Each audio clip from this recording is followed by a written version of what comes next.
I'm Adam Thompson, I'm the Chief Engineer for the GT.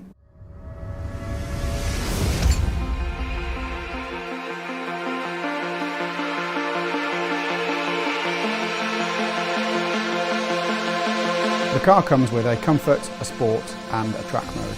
When you change the car from comfort into sport, principally what we're doing is increasing the damping rate. Now, increasing the damping rate means that we are increasing the rate at which the dampers resist acceleration inputs from the road and also your steering inputs as a driver. What that does primarily is give the car a more stable platform as you're turning up from those comfort to sport to track modes.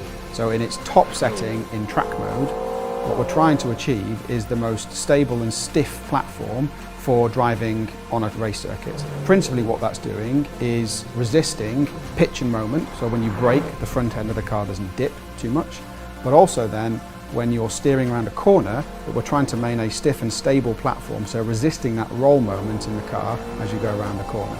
Now what that means for steering, of course, is that when you apply that steering input to the wheel, in comfort mode, when you apply that steering load, the steering angle of the wheels changes.